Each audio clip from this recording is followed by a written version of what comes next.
Okay, guys, I've been trying to figure out what video I would like to make. This is going to be soft-spoken because I feel like people may want to hear the ending of this book, which is Goosebumps Series 2000 by R.L. Stine, Invasion of the Body Squeezers, Part 1. I think I'm almost done, and I really hope that I can finish it because I just kind of want to be done. There's a lot of other videos I want to make about other things. It's still light out, so the lighting might be a little weird in here. Not to mention, I was at the beach today, so. Okay, so this is chapter 19. Hopefully where I dropped off. I dropped the meteorite onto the grass. It thudded heavily and didn't roll. I started to bend down to it again, but a high-pitched giggle behind me made me stop. I spun around. Billy, was that you? Did you say that? Yes, of course it was me. Who else? She stepped into the light. Her eyes flashed gleefully. What are you doing here? I demanded. I saw you out the window, she replied. Did I scare you? Maybe, I replied. You made me drop. I paused. What are you doing with that ball? She demanded, staring down at it. It's not a ball, I told her. It's a meteorite from outer space, like they've been talking about on TV. She laughed. That's so lame. No, really, I protested. It fell from a giant fireball. The light was so bright I couldn't see a thing. Boring, chanted Billy, rolling her eyes. Listen to me, I pleaded. I heard a whistling sound. It shot down so fast I thought I was dead meat. Boring, Billy repeated. Jack, it's a stupid ball. Why are you making up this story? The kids are only going to laugh at you. It's true, I shrieked. It fell from the sky. Okay, Saucer Man, she replied. Stop it, I shouted. Saucer Man, Saucer Man, Saucer Man. She shouted the name in my face. Everyone is going to call you that forever. Down on my knees beside the meteorite, I squinted up at her. You really didn't see it fall from the sky? Billy shook her head. Of course not. How could I see a rubber ball from the sky at night? I groaned. It's not rubber, it's a rock, Billy. From outer space. Boring, she repeated for the 100th time. She pretended to yawn. Mom and Dad will believe me, I told myself. They never believed me before, but this time I've got proof. This time I've got the real thing. I lifted the meteorite carefully in both hands. Billy, you jerk. Stop pretending it's heavy. It is heavy, I groaned. I ignored her laughter and carried the rock up the lawn, walking carefully, gripping it tightly. Billy followed close behind, chanting, Saucer Man, Saucer Man. The whole way I burst into the house and ran into the den. Mom and Dad turned from the TV. Jack? Mom started. I have it, I screamed. What they've been talking about on the news. A meteorite from outer space. It landed right next to me. It fell out of a giant fireball, and I have it. I have it. They both stared across the room at the rock in my hands. A croquet ball? Mom asked. Dad? Dad raised his eyes to me. Is it a shot put? I swallowed hard, trying to catch my breath. No way, I cried. It fell from the sky. It's a meteorite, a real meteorite. I saw 2 of them, Billy declared. No, 5. They fell from the moon. Billy, go to another room, Dad ordered in his sternest voice. Billy knew not to argue with that voice. She turned and hurried away. My parents walked over to me, their expressions worried. Dad put a hand on my shoulder. It's okay, Jack. We understand that you're upset. Those new shows on TV are very upsetting. Mom said softly, biting her bottom lip. They frightened you, but we're going to be okay.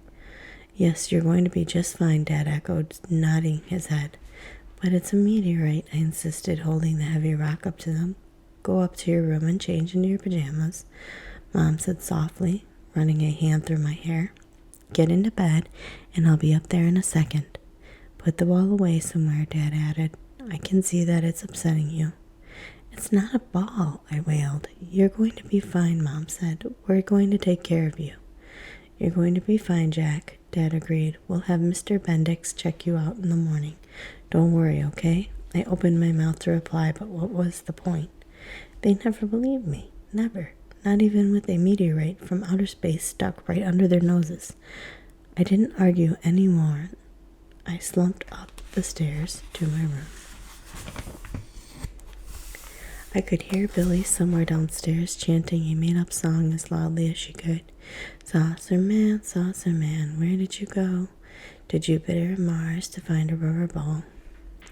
I hate it when Billy makes up songs. They're so bad, they don't even rhyme. I trudged into my room and slammed the door behind me as hard as I could. You're all stupid, I muttered bitterly.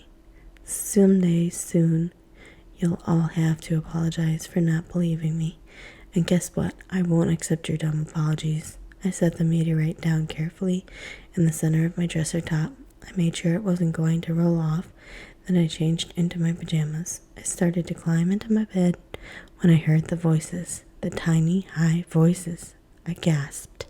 I don't have the little box anymore, I realized. I returned it to Mr. Fleshman. But I'm hearing the voices anyway. That means they're inside my head. I really am crazy. Chapter 20. I covered my ears, but I could still hear the voices. So close. They sounded so much closer now. Their voices chirped clearly over the whistle of static, and I could understand them. They are coming, I realized. They say they are coming soon. The static hissed. The shrill voices rose and fell. I pressed the pillow over my head, but I couldn't drown them out.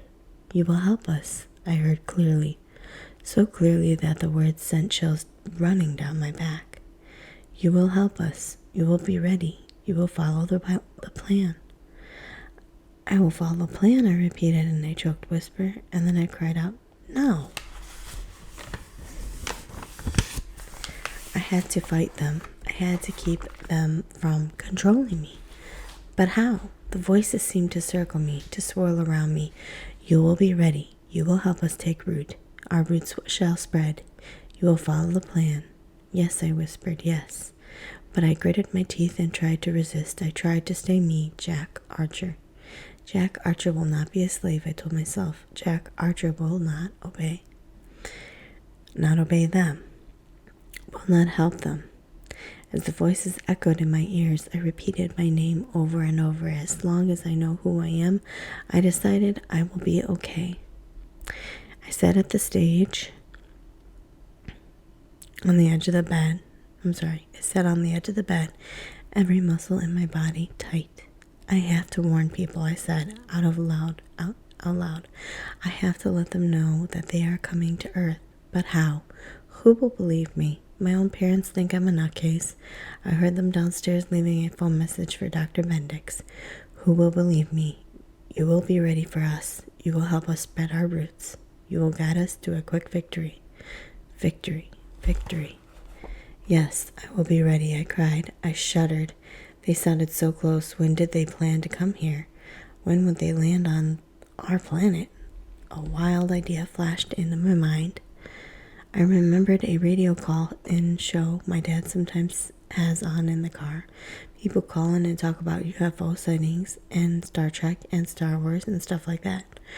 I clicked on the radio on the bed table and music poured out. It drowned out the chirp of the voices in my head. I turned down the volume so that Mom and Dad couldn't hear. Then I flipped from station to station until I found the call-in show. A caller was talking about Klingons from some Star Trek episode. I listened for the phone number, then I dialed it. The first 6 times I tried, the line was busy. On the 7th try, I got through. Out of this world, a woman with a very soft, pleasant voice said, "That's the name of the show. What would you like to talk about?" They're coming, I cried. The others are coming. What is your name? She asked calmly. Jack Archer, I told her, my voice cracking.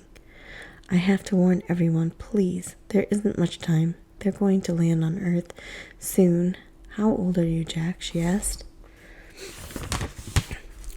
I'm 12, I said. But that's not important. I have to warn everyone. You have to listen to me. The voices told me they are coming soon. Silence for a moment, and then the woman said in her soft, pleasant voice, Jack, would you do me a favor? A really big favor? Excuse me, I cried. A favor? Yes, she said, a really big favor.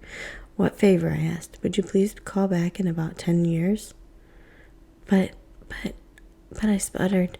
I heard a click and then the buzz of the dial tone in my ear. My heart pounding, I slammed the phone down onto the bed table. She didn't believe me, I muttered angrily. Who would believe me? Who would help me? I pulled a writing pad and a pencil from the bed table drawer. I decided to make a list of people who might listen, who might help. I wrote, Number 1, my parents. I had to try them one more time. Number 2, Mr. Liss. He's my science teacher. I should not have thought of him before. He's very smart, knows everything there is to know about all kinds of science. 3, Mr. Fleshman. He probably wouldn't believe me, but he was the only other person I could think of who might listen. Anyone else? Anyone? No, I couldn't think of a single person, but for some reason, making the list helped to calm me down. I clicked off the lamp and settled into bed. Across the room, the meteorite on the dresser gave off a soft glow. I'll bring that into Mr. Liss, I decided. That will show him that I'm not making everything up. Maybe it will make him believe that something strange is going on. Gazing at the meteorite, the voices buzzing in my ears, I fell into an exhausted sleep. It seemed like only minutes later that Mom was calling upstairs for me to wake up.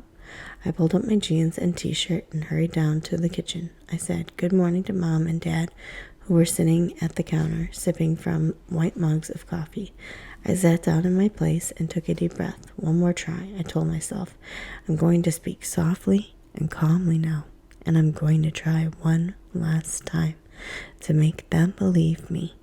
I looked up to find both of them studying me. How are you feeling this morning, Jack? Mom asked.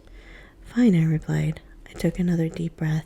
I feel okay, I said, but there is something I have to tell you. Yes, what is it? Dad replied, leaning over the table. Well, I began, and Billy came bursting into the room, shouting, I found a meteorite. I found a meteorite. Look, I found one too. Chapter 21. Let me see that, I cried. Did she really find another meteorite? Did she? I grabbed it from her hand and studied it carefully and let out a groan. It was just an old rubber ball we used to play with. Let me see it, Dad said. He took it from me and rolled it over in his hands and pretended to study it. Billy stuck out her tongue at me. See, I found one too, she sneered. But mine is real, I screamed. Mine is real. I planned to stay calm, but how could I? Once again, Billy had ruined everything. Now they would never take me seriously. Never. Ugh! I let out a frustrated cry and leaped up from the table. Jack, finish your breakfast, Mom ordered. But I ignored her and I ran out of the room. I flew up the stairs 2 at a time, pulled on my backpack, grabbed the meteorite off the dresser, and darted out of the house. I could hear my parents calling after me, but I didn't care. I had to find someone to believe me. I could be the one person who knew the truth. The whole planet could be in trouble. I told myself the whole planet could be invaded by alien creatures from outer space. And my parents would rather pretend that Billy's rubber ball was a meteorite. Mr. Liss would believe me, I told myself, and he's a science teacher, so people will listen to him. I jogged across the street, squinting into the bright morning sunlight. Marcia and Maddie came running up beside me. Maddie glanced at the meteorite in my hand. Are you still messing around with clay? She asked. You're not going to throw that one at the window, are you? I didn't think that was funny, but they both giggled. I tried to explain to them it's not clay. It fell from the sky. It's some kind of meteorite. Jack fell from the sky, Marcia told Maddie. Yeah, and he fell on his head. They both thought that was hilarious. I think aliens sent this meteorite down as a warning, I told them. Or maybe to test the atmosphere to see if it is safe to land here. Marcia and Maddie didn't laugh this time. They both stared hard at me. Come on, Jack, we know you don't really believe this stuff, Maddie said. It's all true, you'll see. I snapped. I ran on ahead. I didn't need to hear any more of their laughter and bad jokes. I carried the meteorite carefully in both hands as I ran into school. I saw some kids pointing at me and laughing. I headed upstairs to the science lab. Mr. Liss, I called. Mr. Liss, I have to show you. Not there. I didn't have science class for another 2 hours. I knew I couldn't carry the meteorite around with me all morning, so I tucked it away on a cluttered shelf in the back of the room. Then I hurried to Miss Hoff's room. This morning dragged on. I didn't hear a word she said. I stared at the clock, waiting for her science class, waiting for my chance to talk to Mr. Liss. I'll be very calm, I decided. I'll try to sound like a scientist. First, I'll show him the meteorite, then I'll tell him about the voices in my head. Then I'll tell him that the voices warned me. Then Mr. Liss and I will figure out the best way to alert everyone that the aliens are coming. Can you solve it, Jack? Miss Hoff's voice broke into my thoughts. I gazed around the room. Why was everyone grinning at me? Well, can you solve it? The teacher demanded. What is she talking about? I wondered. No, I replied. Everyone laughed. Miss Hoff laughed too. I think I caught you daydreaming, she said. I guess, I replied. So what's the big deal? I've got things on my mind. Important things. That's what I wanted to say, but instead I just sat there and let everyone laugh at me. As soon as the bell rang, I jumped up from my seat. I wanted to fly up the stairs to the science lab. But Miss Hoff called me back to make sure I wasn't daydreaming when she gave out the homework assignment. By the time I got to the science lab, it was already full. Kids were in their seats, pulling out their science notebooks. Mr. Liss was talking to some kids at the front of the room. Finally, I thought, I can show the meteorite to him and tell him what is happening. I dropped my backpack, hurried to the shelf in the back of the room where I stashed the meteorite, and let out a horrified scream. The meteorite, it was gone. Chapter 22. Where was it? Where? My breath caught in my throat. My knees started to buckle. I heard laughter. I spun around and saw Henry in the aisle next to the windows. He grinned at me. Then he raised his hand. He had the meteorite in it. Hey, give me that, I cried. Come and get it, saucer man. Henry called. I dove across the room to grab it. Henry heaved it to Derek. I leapt at Derek. He threw it back to Henry. Kids were laughing and cheering. Be careful with that, I pleaded. It's not a ball, Reddy. It's not a ball. Henry threw it to Maddie. She held it out to me. Here you go, saucer man. I grabbed for it, and she rolled it to Derek. Derek heaved it across the room to Marcia. No, please, I shrieked. Don't drop it. It's a meteorite from outer space. Don't drop it. I don't think anyone could hear me. The entire room was in an uproar. Kids were cheering, begging Marcia to throw it to them, clapping and laughing and chanting, Saucer man, saucer man, saucer man. Please, stop, I cried, my voice tight with panic. Over here, Henry shouted, waving to Marcia. No, I begged. Marcia heaved the meteorite across the room to Henry. I made a wild dive trying to intercept it. Missed. Henry missed it too. It slipped through his hands and sailed out the open window. Kids went wild, shouting, cheering, and clapping. For a moment I froze.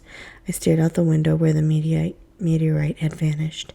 Then I heard the voices, the high-pitched voices ordering me, jump, jump, jump. I climbed up on the window ledge. Don't, I heard Marcia scream. I stared down 5 stories. A long fall, too far to jump. I started to get dizzy, wobbly, teetering now, about to fall out the window. Can't jump. Jump, jump, jump, the voices demanded. Saucer Man thinks he can fly, Derek yelled. Stop him, Maddie shouted. Someone stop him. Jump, jump, jump, the voices commanded. Jump, jump, jump, they screamed inside my head. Yes, I shouted. Yes, I will obey. Chapter 23. No, I heard someone scream. Then I realized it was me. No, I will not jump. I fought back. I will not. I stepped off the window ledge. I shook my head hard, trying to shake free of the voices, shake free of their control. My heart pounding, I spun away from the window, faced a sea of staring eyes, heard a wave of hushed whispers. Pushing kids out of my way, I tore out of the science lab, down the stairs, my sneakers echoing in the empty stairwell, and out the front door to the school. Where is it? I asked myself, my eyes frantically searching the ground. It fell to the 5th floor. Didn't it break? Did it smash into powder? Yes, I let out a scream when I saw it resting in the tall grass. I dove for it, grabbed it up to examine it. The meteorite was okay. I cradled it carefully in my hands. The sound of the voices made me look up the 5th floor. Kids were leaning out of the science lab, calling down to me. Saucer Man, Saucer Man, Saucer Man. The chant floated out over the school grounds. Mr. List stared out the window too, stared at me, shaking his head in disgust. Something inside me snapped. I couldn't take it anymore. It was the sight of Mr. List, the disbelief in his eyes as he gazed down at me. Now he thinks I'm crazy too. Now he will never believe the truth. No, I cried. A painful cry burst from my throat, holding the meteorite tightly. I started to run. I darted across the street and kept running. The kids' shouts followed me. I glanced back and saw Mr. List motioning wildly with both hands for me to get back in the school. But I couldn't go back. I had to get away from their shouts, their cruel and stupid chants. I ran all the way home, ran in a blur of green lawns and shimmering gray pavement. I burst through the front door, no one home in the middle of the day. Grasping for air, I climbed up to my room. I set the meteorite in its place on the dresser top. Then I threw myself face down on the bed. I buried my hot, sweat-drenched face in my pillow and struggled to get control, to calm down, to catch my breath. But the voices returned. The voices called to me. You will obey. You will be ready. We are coming soon. You will help us to victory. Yes, I cried, pulling myself to my feet. Yes, I am ready now. Yes, I will help you. Chapter 24. Oh, my. Getting close there. I stood stiffly in the middle of my room and stared at the meteorite. I stared at it until it became a fuzzy blur, shimmering. I stared at it until it became shimmering on the dresser top. I am ready, I cried. My voice echoed through the empty house. I will obey. The voices chattered excitedly. I could tell they were arriving soon. They were going to land on Earth any minute. And then what? What did they plan to do? They said they would put down roots. They talked about victory. Did that mean they were going to start a war? Did that mean they planned to hurt us? Did they plan to kill us all? I strained to hear the voices clearly, but they chattered and chirped so rapidly now, like cartoon chipmunk voices, I couldn't understand them. Where did the voices come from, I wondered. Again, standing so stiffly, listening, feeling myself drawn to them, feeling their power slide over me. Are they really inside of my head? Command me, I cried. I am ready to serve. Was that really me saying those weird things? The voices held me in their power, but every once in a while I felt like myself for a few seconds.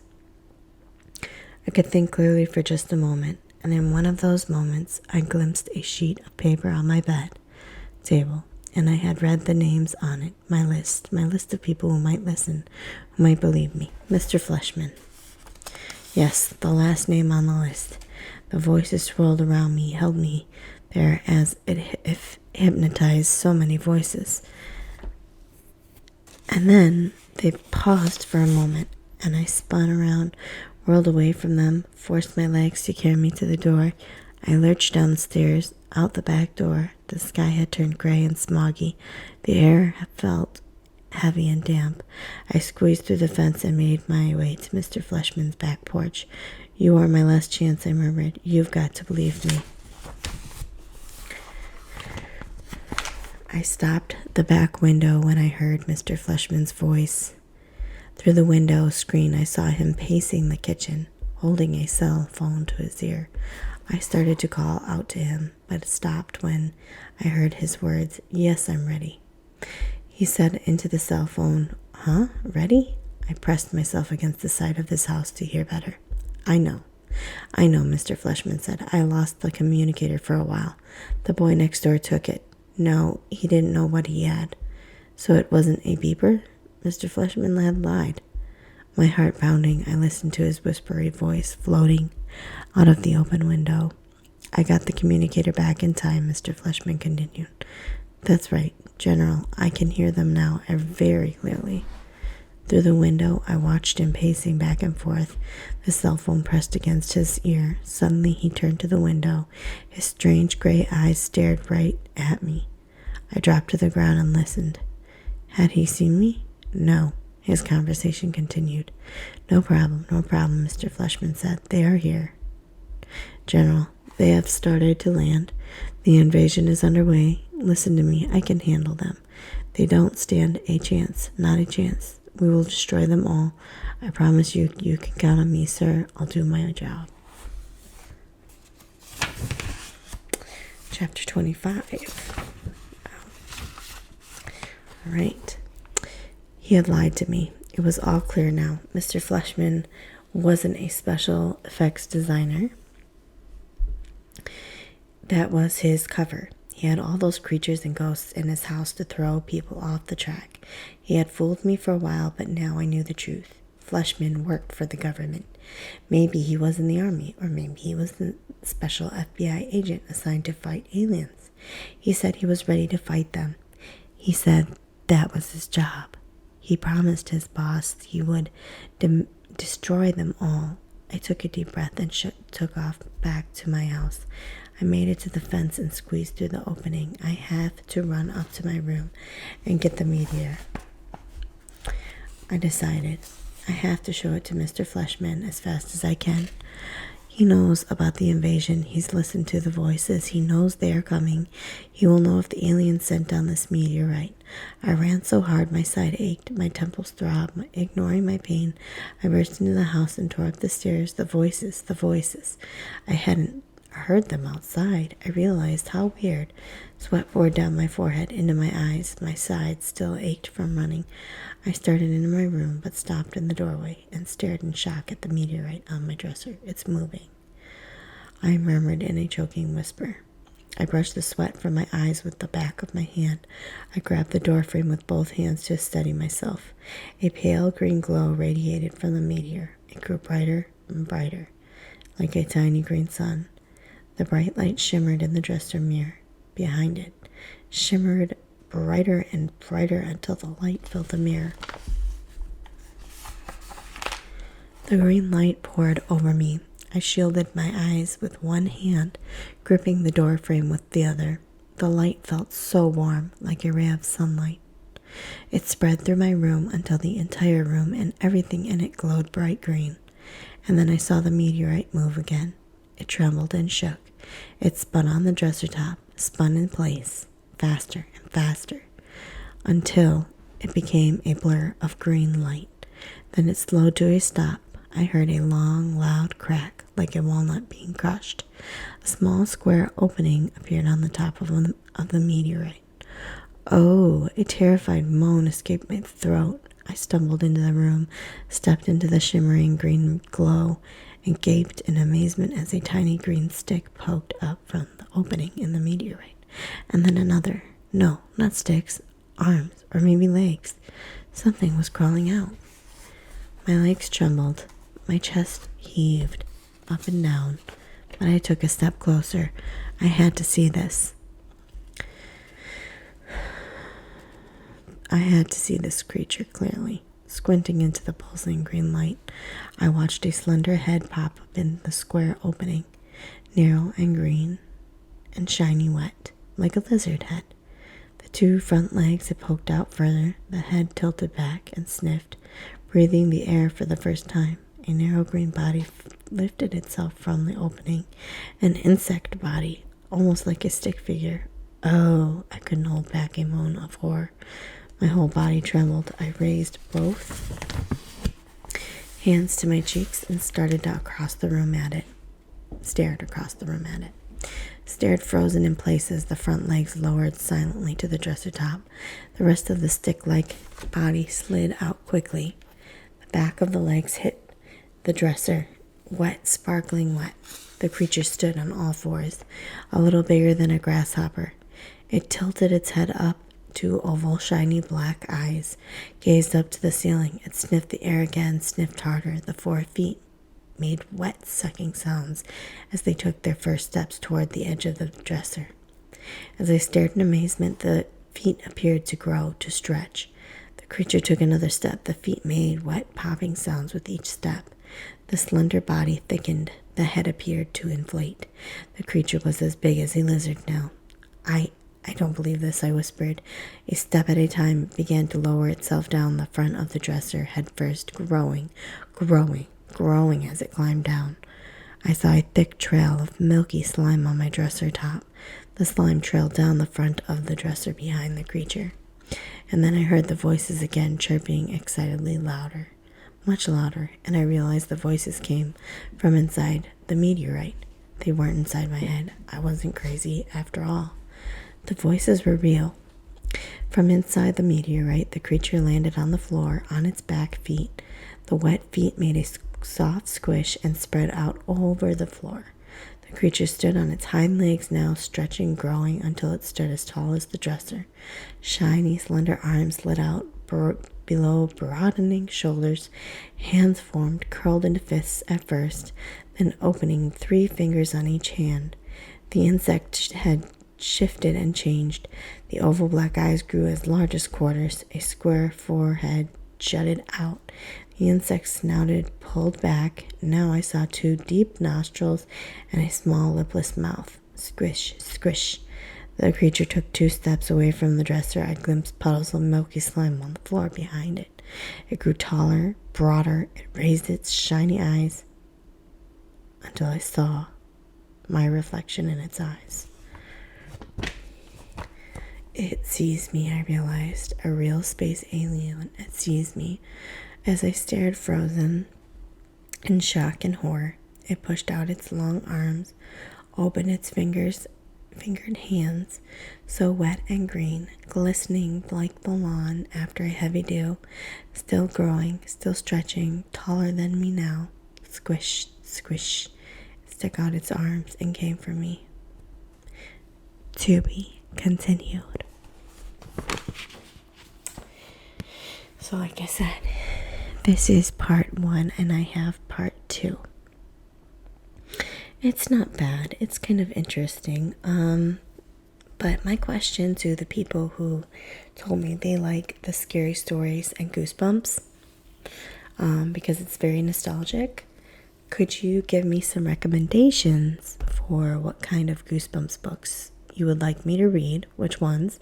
There's a large variety now because he's got the 2000 series and the more modern ones. So basically, if you can give me an idea, that would be great. And if you listen to this story and you like, please subscribe, please like, and most importantly, please comment and give me some feedback. That really makes my day, because when people tell me, what I can improve or what they liked, I know what I need to do. And I really enjoy doing this. This is for fun for me. Okay? So anyways, I'm going to say goodbye, and I'm sorry that my voice wasn't super relaxing or super soft spoken, but I figure when reading a book like this, I kind of want to be able to hear the book, so I didn't want it to be like inaudible whispers or something like that.